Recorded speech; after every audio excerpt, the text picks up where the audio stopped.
नमस्कार दोस्तों, मैं चंदन श्रीवास्तव CS स्टडी पॉइंट की वन लाइनर श्रृंखला में आप लोग का बहुत बहुत स्वागत करता हूं। आइए इस वीडियो के प्रश्नों को हम देखते हैं जो वन लाइनर की श्रृंखला है। उससे पहले जो भी चैनल को सब्सक्राइब नहीं किए हैं चैनल को सब्सक्राइब कर दें और बेल आइकन के बटन को प्रेस कर दें जिससे उन तक नोटिफिकेशंस मिलता रहे।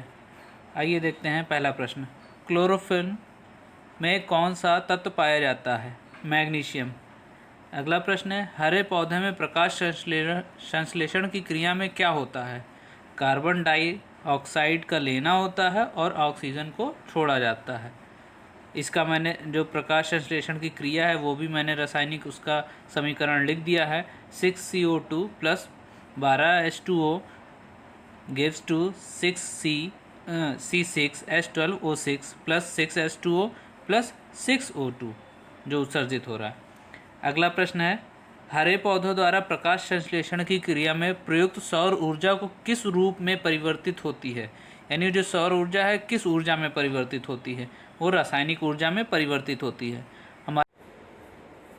अगला प्रश्न है, पौधों में प्रकाश संश्लेषण की क्रियाओं से निकली समस्त ऑक्सीजन कहाँ से प्राप्त होती है? वो सारी ऑक्सीजन जो है वह हमें जल से प्राप्त होती है। अगला प्रश्न है, प्रकाश में किस रंग का पौधों द्वारा तीव्र अवशोषण होता है? तो वो है नीला व लाल। पृथ्वी पर अधिकांश ऑक्सीजन उत्पादित होती है शैवालों से। प्रकाश संश्लेषण होता है दिन में अथवा रात में। अगला प्रश्न है, वो क्रिया जिसके द्वारा पौधे अपना भोजन तैयार करते हैं प्रकाश संश्लेषण की क्रिया है। अगला प्रश्न है, प्रकाश संश्लेषण हेतु सर्वाधिक क्रियाशील प्रकाश है लाल प्रकाश। अभी देखिए इसके पहले मैंने ऊपर प्रश्न बताया था कि प्रकाश में किस रंग का पौधों द्वारा तीव्र अवशोषण होता है, तो वहाँ नीला और लाल है, लेकिन प्रकाश संश्लेषण हेतु सर्वाधिक क्रियाशील प्रकाश कौन सा है? वो लाल प्रकाश है। तो ध्यान में रखेंगे इस बात को। किसके द्वारा अधिकतम कुशलता पूर्वक सौर ऊर्जा को रासायनिक ऊर्जा में परिवर्तित करता है? क्रोला द्वारा। अगला प्रश्न है, पौधा में आहार वहन करने के लिए कौन उत्तरदायी होता है? फ्लोएम। अगला प्रश्न है, पौधों के लिए अनिवार्य सूक्ष्म पोषक हैं कौन कौन से हैं? माइक्रो पोषक। लौह, जिंक, मैग्नीज, निकेल, बोरान, तांबा, मोलिब्डेनम व क्लोरीन। अब अगला प्रश्न देखें, सामान्यतः पादप हार्मोन के 5 प्रमुख वर्ग हैं कौन कौन से हैं? बहुत महत्वपूर्ण है ये। कौन कौन सा है? साइटोकाइनिन, एब्सिसिक अम्ल, आस्किन, जिब्रेलिन व एथिलीन।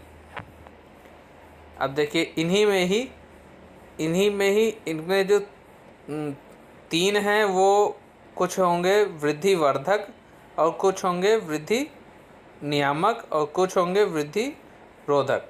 देखिए कौन कौन से हैं।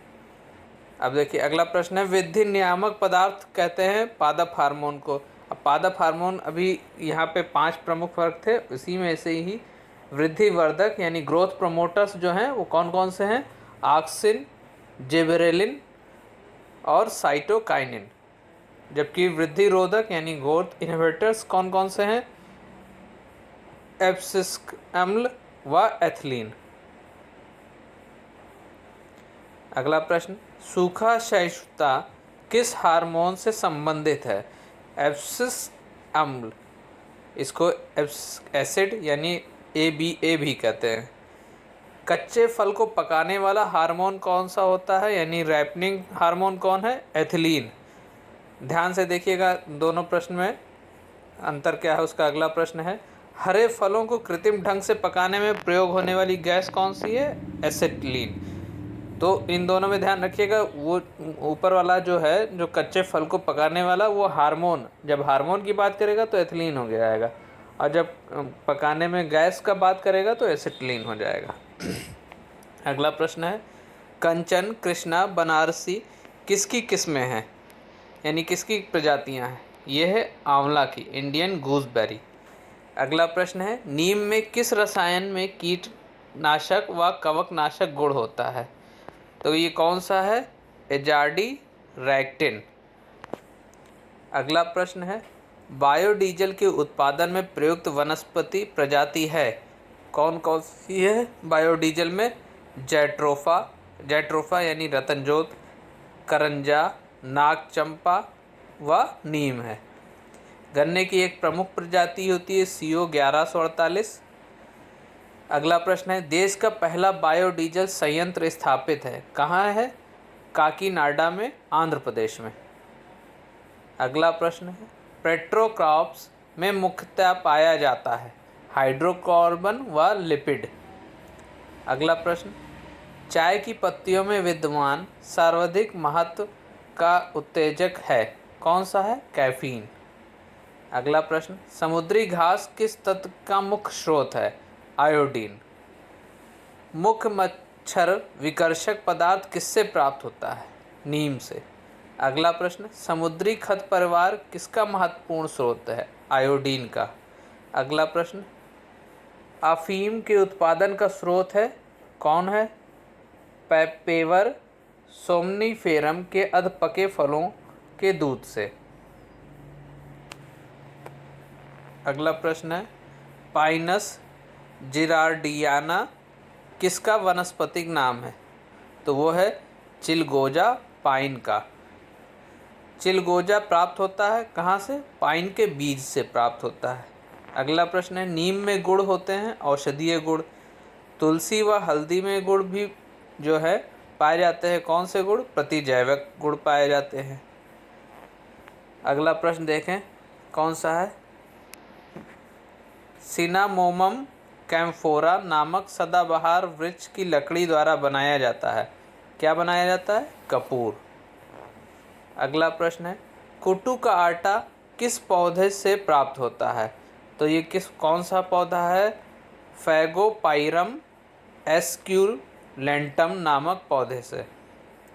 अगला प्रश्न है, टमाटर में मुख्य रूप से पाया जाता है साइट्रिक अम्ल व मैलिक अम्ल। पुदीना का वानस्पतिक नाम है मेंथा अवर्निसिस। अगला प्रश्न है, भारत में मेंथा का संपूर्ण विश्व का कितना प्रतिशत उत्पादन करता है? 80% जो है भारत जो है संपूर्ण विश्व का मेंथा उत्पादन करता है। भारत में मेंथा का सर्वाधिक उत्पादन करने वाला राज्य कौन सा है? उत्तर प्रदेश है, जो कि 85% उत्पादन करता है। अगला प्रश्न, लिटमस अम्ल व क्षार सूचक प्राप्त होता है किससे? लाइकेन नामक पौधे से। अगला प्रश्न, किस पौधे के फूल के वर्तिका व वर्तिकाग्र से केसर मसाला प्राप्त किया जाता है? तो कौन सा है? Saffron crocus. अगला प्रश्न, शीरा अति उत्तम कच्चा माल है किसका? पावर अल्कोहल का। अगला प्रश्न है, किसके बीजों के द्वारा पोंगैमिया तेल प्राप्त होता है? तो किसके द्वारा? पोंगैमिया पिन्नेटा के द्वारा प्राप्त होता है। अगला प्रश्न है, कैफीन क्षारक उपस्थित रहता है किसमें? कॉफ़ी में भी और चाय में भी, दोनों में। अगला प्रश्न है, क्रिकेट के बल्ले किस लकड़ी के बनाए जाते हैं? वो है विलो के। विलो का वानस्पतिक नाम है सैलिक्स अल्बा। अगला प्रश्न है, हॉकी स्टिक व क्रिकेट स्टंप्स बनाने में किस लकड़ी का प्रयोग किया जाता है? तो वह है शहतूत, मलबरी। अगला प्रश्न है, शहतूत का वैज्ञानिक नाम मोरस अल्बा है। इस श्रृंखला का आखिरी प्रश्न है, हींग का जो स्रोत होता है वो क्या होता है? फेरुला प्रजाति के पौधों की जड़ों से हींग का जो है स्रोत पाया जाता है।